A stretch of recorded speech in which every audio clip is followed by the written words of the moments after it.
Battle to become bowl eligible. We'll crunch some numbers to show you just how special this Liberty football program is becoming. And we go in the fire with us. Plus, we take you overseas for a mission-focused Lady Flame soccer player. And we'll give out some preseason basketball awards. You're watching Flame Central.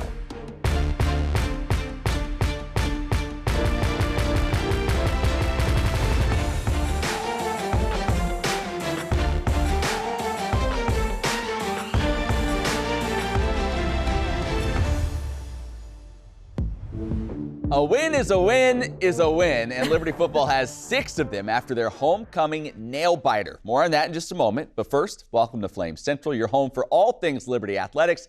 Alongside Emily Austin, I'm Matt Warner. We have a top 25 field hockey showdown. Big news for LU hoops, but we have to begin with Liberty football trying to get bowl eligible for the 4th straight season. Yeah, the Flames hosting FCS-level Gardner-Webb, but this would be far from a blowout. Liberty still down its top 2 quarterbacks in this one, so Jonathan Bennett will make his 3rd career start.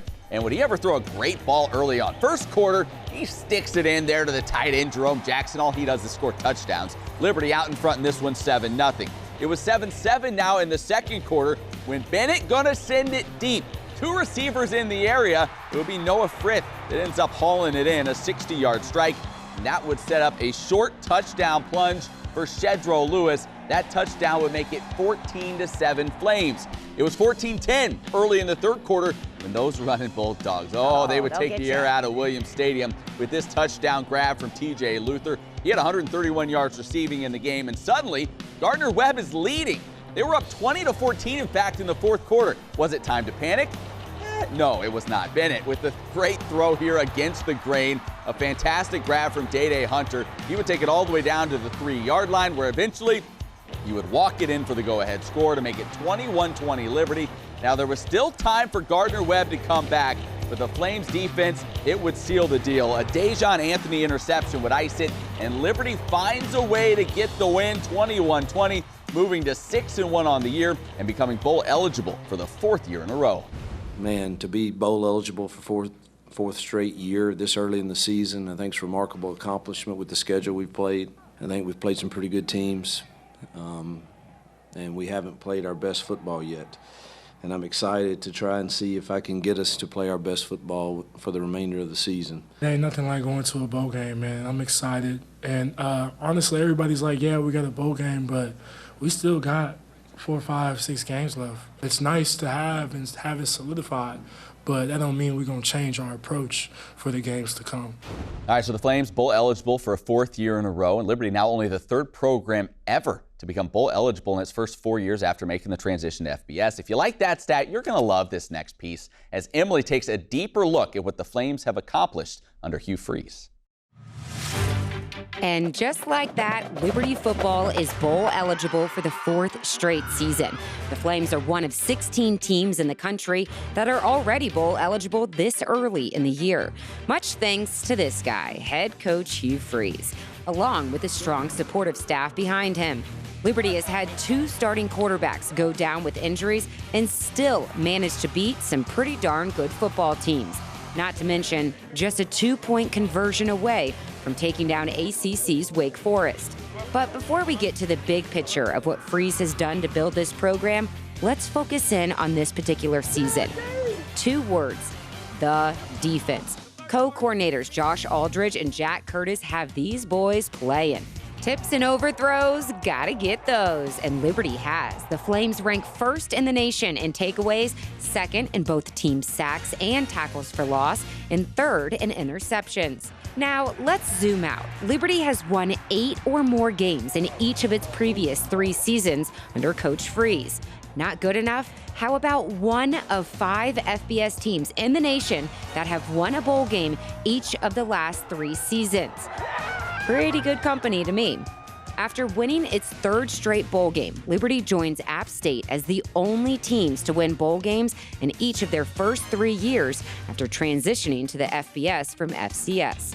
Liberty was one of 8 teams in the country to finish 2021 ranked inside the top 25 in both scoring offense and scoring defense.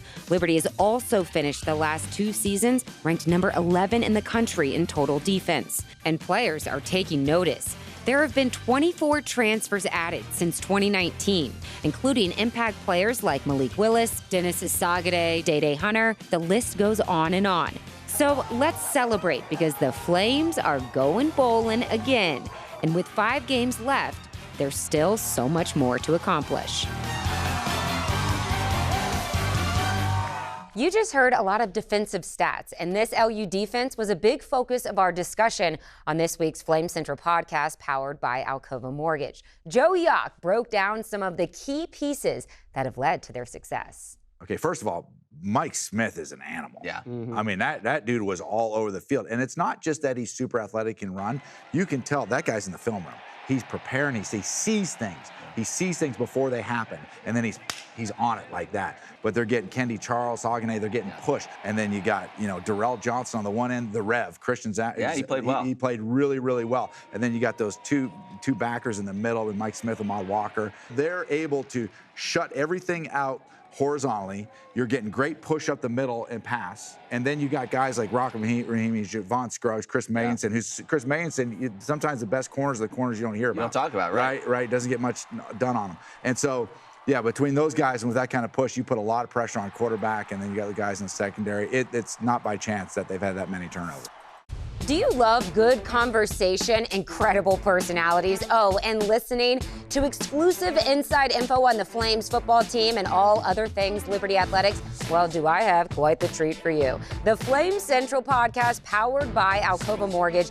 It's what all the cool kids are listening to. And guess what? Now you can watch it on YouTube as well. Download it, subscribe to it, Apple, Spotify, wherever you go for your podcast, we are there. Yeah, we have a good time on the podcast. Definitely check it out. Well, if you're a sports fan, you've no doubt watched countless football games on TV, but you may not know just how much work goes into broadcasting a game. On this week's In the Fire segment, we take you behind the scenes with some familiar faces, familiar suits as well, to show you how a Liberty broadcast makes the air.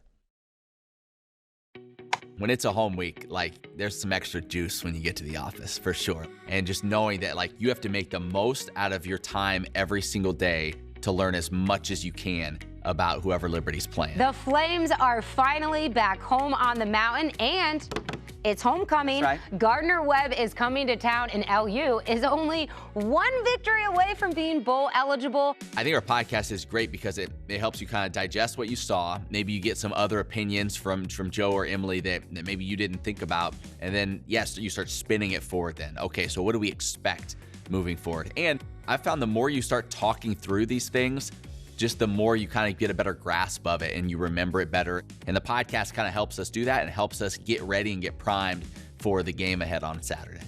Talking to the coaches is huge. We got to make good throws and run good routes and all of that. They're well coached. They're in the right spot and play extremely hard. You watch them against Coastal and you get really scared. We got to play well. We got to earn the right to be bowl eligible. You got to earn it against whoever you play. Thanks, Sorry, y'all have to catch me right after Wednesday practice. That's all good. That's all good. Yeah. All right. See you. One of the keys to producing a football game for the ESPN family of networks is to be non-biased. So it's really important to not only know the storylines from Liberty, but to also know the storylines from the away team. So without that coach's call, it'd be really tough just to read articles and know the makeup and the character of the team. You learn a lot about the program through the interactions you have with the coach. It's different than just reading a quote in a newspaper article after the game. You kind of get a real sense of what they're about, and then you're able to ask really pointed questions as well. What would you say is the culture of this team, or what are you guys working towards? I think we have a lot of belief. So Friday for football is essentially setting up technically, making sure the cameras work, making sure that the audio works, the graphics gets built for everything on the Saturday show. Tape builds highlights, similar to a football team. On a football team, they're gonna have walkthroughs on Friday. They're gonna have final preparation on Friday. So Saturday, all they have to do is play the game. For us, all we'll have to do is broadcast the game on Saturday. Once we get to that 0 point and it's time for us to air, everything kind of just slows down. 6, 5, 4, 3, 2. Showtime. Before a game, I almost have to kind of take a couple deep breaths and just calm myself down. Not so much because of the nerves of doing this, but more so just the excitement that I get to call a football game today. And with that, we welcome you up into our booth high above Williams Stadium alongside Joe Yock. I'm Matt Warner. In a broadcast environment, regardless of what your role or your position is, it's always chaos. Ready, 6. Take 6. Here we go, Matt Warner. Like I always like to say, there's nothing better than the smell of freshly cut field turf on a fall afternoon. And so if people that don't understand what broadcast is peeks into the control room, they're always like, that is chaos. I don't know how you know what's going on. Ready, 7. Yes. 3rd and long, pressure comes. Down he goes. Ready, 6. Take Dennis 6. Osagade like he was shot out of a cannon. Go to red to blue. Roll, set red. Football, you have a lot of guys on the field, so it is a lot to keep track of. So I have a spotter, and so he stands between myself and Joe, and I have my charts with the offense on one side, defense on the other, and my spotter, Jason, he actually helps kind of identify things that are maybe hard to see or I might miss. Play action rolling, looking, firing towards the end zone, and it's caught! Touchdown, Liberty, the tight end Jerome Jackson on the reception. Ready, 2. Take 2. Ready, 1. Take 1. Ready, 6. Yeah, well-designed play. Get a little motion in here, up here, work the back of the end zone. You want to go to the back out in the flat, but you'll see a slow play by the backside tight end, and then it'll work here. Jonathan Bennett does a good job of dropping back here and then looking for the back in the flat, and then ends up coming across the tight end on the crossing route. What Emily can see on the sideline is stuff that we can't. So she is really the eyes for us a lot of times down on the field for a lot of those little things that are really important, and she provides something that neither Joe or I can from the seat that we're in. You never know what you're gonna see. You may see a play that you have never seen before in your life. Doesn't see it develop, now throws back across his body. Somehow Hunter catches it, cross the 20, cuts it up at the 10, makes another man miss, driving inside the 5. 1st down, empty backfield, pressure up the middle, Fisher avoids it, loads up, throws downfield, it's picked! Dejon Anthony jumps the route, and that may seal it for the Flames. Just stay reactions, cue up Y and Take 1. silver. Ready, 2. Take 2. Ready, 5. Take 5. Ready, 4. All season long, the Liberty defense has carried this group, and they do it in the biggest moment today. Sometimes, Matt Warner, you just have to find a way. Liberty's gotten to 5-1 with some duct tape, some bale and twine, Yeah. and a whole lot of grit, and that's how they got their 6th win here today. It was far from pretty, it was far 6, from easy, 5, but they just did 4, enough. 3, 2, 1. Down to black. You know, I always thought you and Joe had more of the face for radio. No, it's Matt. not the first time I've heard that. No, yeah. we want to say thanks to our Donald Scott for Yeah. producing these. I don't know if I'm biased, but this might be my favorite It's his one. best work, but he also had the most to work with. I Exactly, think. You the know, I want to talent know, level. like, did they speed up that video of you That- down the sideline, or was that Nope. just real time? If you need sprint an speed? injury update, Matt Warner, I You am were there. moving. I know. I had no idea. I know. I might have been a track star back in my day. All right, let's head to the hardwood. Believe it or not, Matt, basketball is just Can't around the corner. We start on the men's side. The Flames were voted to finish first in both the ASUN preseason coaches and media polls. And ready for this huge shocker, Matt? Tell me. Darius McGee was named the ASUN preseason player I'm of the stunned. year. If you've been living under a rock the last few years, McGee won that award back-to-back season. Can he make it a three-peat? Let's do it. McGee was also selected to the preseason all-conference team along with his teammate Kyle Rode. The Flames tip off their season on November 7th at home against Regent, which means it'll be a doubleheader because the ladies play November 7th at 3:30 against Richmond. For preseason polls, LU is projected to finish second behind guess who, Matt? FGCU. Yeah, redshirt seniors Maya Berkman and downtown D. Brown were selected to the preseason all-conference team. Remember, the Lady Flames had a solid 2021 campaign, finishing with a 28-5 record. They returned 3 starters in Berkman, Brown, and point guard Kennedy Williams. And I don't know if this is stating the obvious, but I have a feeling they're going to have a little added motivation to take down FGCU in their final season in the ASUN. We'll have to wait and see. All right, coming up after the break, a story of how a Lady Flames soccer player is making a difference all around the world. Plus highlights from a top 25 field hockey match, and my old buddy Rhett McGibbon joins me for another Warm, Hot, and Fuego. Don't go anywhere. So you're looking for a university that's perfect for you, a school that has anything you could possibly need. Anything? You want a place that has the programs you want to study, and maybe a few more, just in case you change your mind. I think I'm going to sign up for the fashion design program. All right. A place with state-of-the-art facilities. I mean, look at this campus. And who doesn't love big-time sports? And great recreational activities. Okay, now we're on a roll. Somewhere you can hike, slide, strike, shoot, climb, eat, and most importantly, eat. You want a place that takes you to space? Okay, maybe not, but we can teach you how to fly, or pastor a church, or run a business. And all that with a great view? Yeah, I think I know a place. Welcome to Liberty University's online programs, where living out your calling with integrity is what you train to do. And getting ready for the future doesn't mean missing out on the now. Because a university is more than buildings and books. And an education should set you free, not fence you in. Welcome to Liberty's global campus, where distance learning was pioneered and evolved into one of the top-ranked schools in the nation. Where protecting your budget, your time, and your education isn't just a theory, it's our priority. Here, degrees in your field reflect industry demands and help you get ahead of the competition.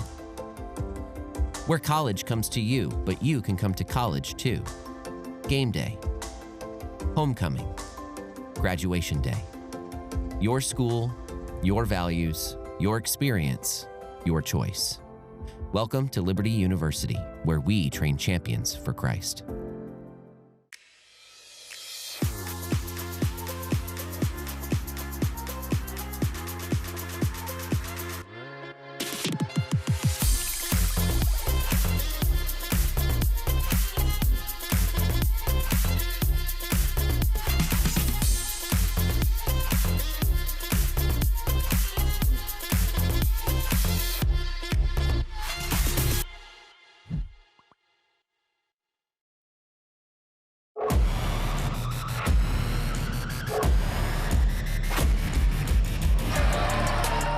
In the deep triple, that goes down. Darius McGee, the lob, and sends it in! Fading away. Oh. Come on back. You're going to see a lot more of that.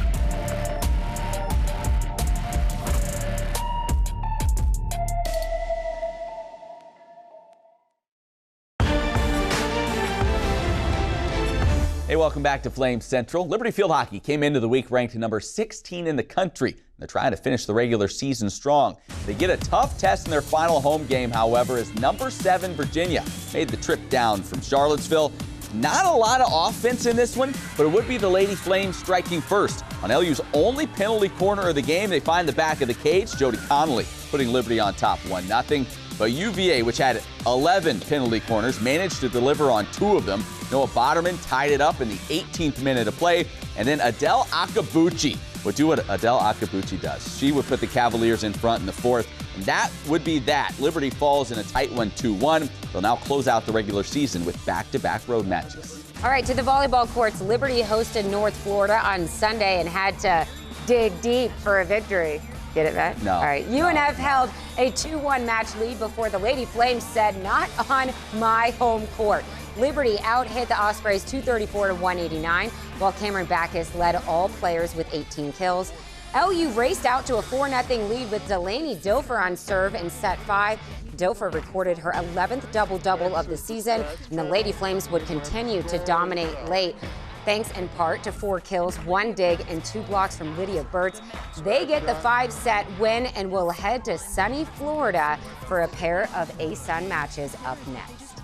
We go to the pitch for our next story. Stepping out of your comfort zone isn't always fun, but that's usually where God takes you to do the most work on your heart. That was the case for Lady Flames soccer player Chloe Marr, who went all the way to Africa to make a difference, only to discover the difference the experience made in her. Ball goes into Salazar. She drives it in. It's headed on and in. Liberty takes the lead. Chloe Marr celebrating. Chloe Marr came to Liberty University to play soccer. Take a look at what happens here. Marr takes the shot and scores to tie it at 1. But she also came to Liberty looking for answers. Back in high school, I went through a really hard period of my life where I really called out to God, and I felt like he was calling me towards like mission work, and I didn't exactly know what that looked like. How do I do this? And I felt like, you know, the Lord really called me to it, and I knew that if I followed the Lord's path, that he will like provide for me. God's provision came via men's soccer goalie Blake Franzen, whose parents were missionaries in Johannesburg, South Africa. They would help Chloe solidify that calling. The organization is called Impact Africa, and I was able to meet them, and so then we were able to like talk about it, and I feel like it made me a little bit more comfortable to fly halfway across the world once I met them. Stepping out into a completely new culture, trying to figure it out, it was very enlightening. I love kids. So doing outreach within the communities with like the smaller kids. And so it was a VBS style. We would sing with them, we would dance with them, we would teach them a devotion, as well as like hand out candy. It was just a fun time to be with the kids. But it also, a part of that was like outreach. And so we would be able to talk to the parents while we were doing that and share the gospel with them. Chloe's 6-week venture into South Africa would expose her to many new opportunities. But one assignment impacted her in a very special way. The first weekend I was there, we held a girls' camp. And so they put me in charge of a small group. So they really threw me out of my comfort zone with that. But able to talk to the girls, and there was 4 of them. And so we did an entire weekend. I was just surrounded them with like love and encouragement and hearing their stories, and they were so vulnerable with me. Those girls hold a special place in my heart.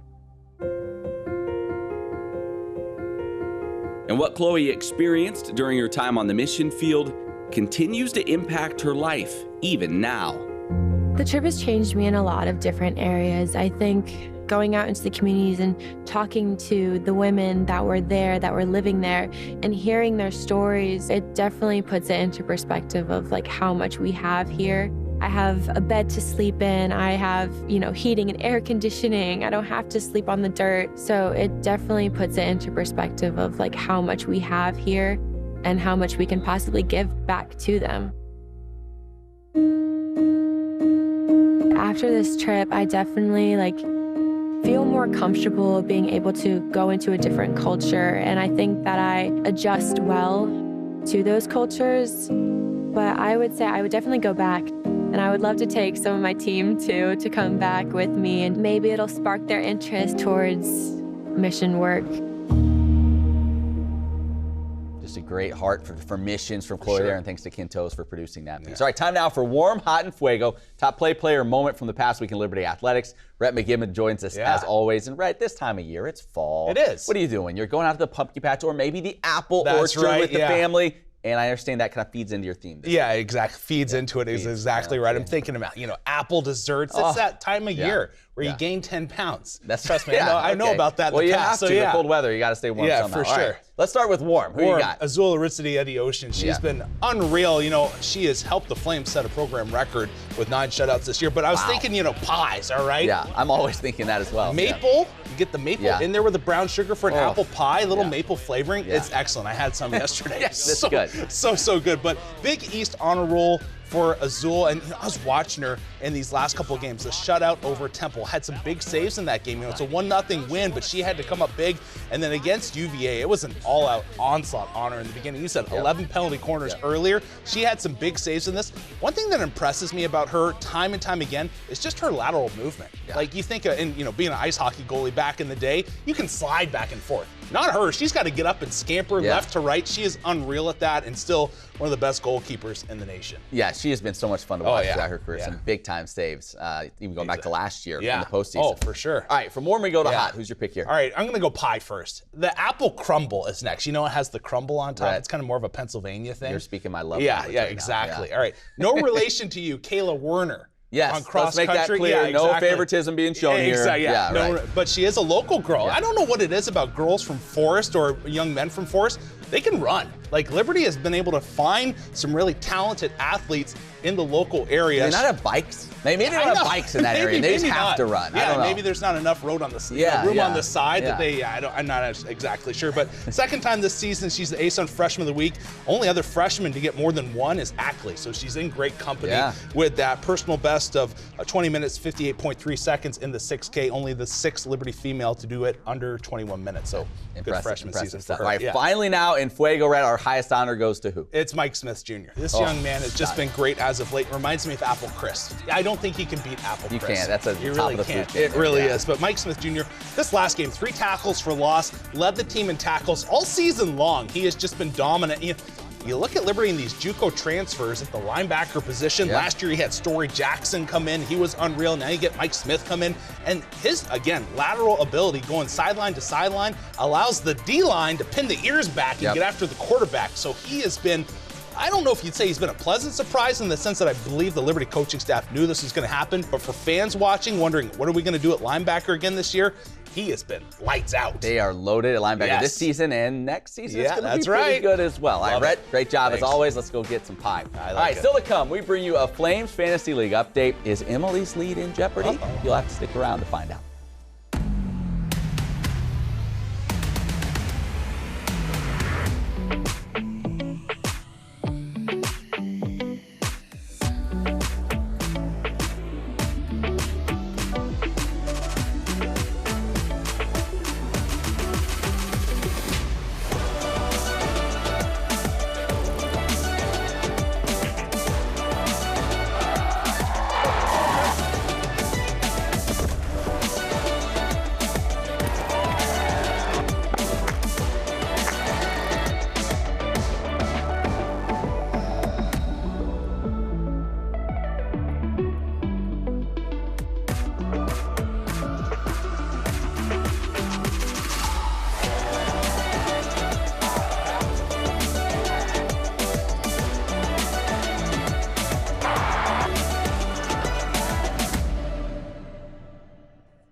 Welcome back to the show. All football season, Emily, Joe Yock, and myself have competed in the Flames Fantasy League. And if you've been following along, you'll recall that Emily built a huge early lead. Some are saying that I'm the best football mind in our league, in the department, on campus, but I'm not celebrating yet. I'm just trying to take it one day at a time. That's a really good approach. But would her lead hold up after the Flames battle with Gardner-Webb? The short answer, yeah. Emily scored 33.8 points, led by Day-Day Hunter. I came very close to matching you, 33.4. That is very but close. who still scored the most points? Mike Smith Jr. and Maud Walker certainly helped me out. And Joe, he struggled, which means Emily, 23.1 point lead. You worried yet, though? I am not worried. I have no doubt that I will carry it on. If you want to listen to more trash talk, download the Flame Central podcast. Or go to libertyflamecentral.com for any stories you may have missed. We're about out of time for this week. She's Emily. I'm Matt. Thanks for watching. We'll see you next time.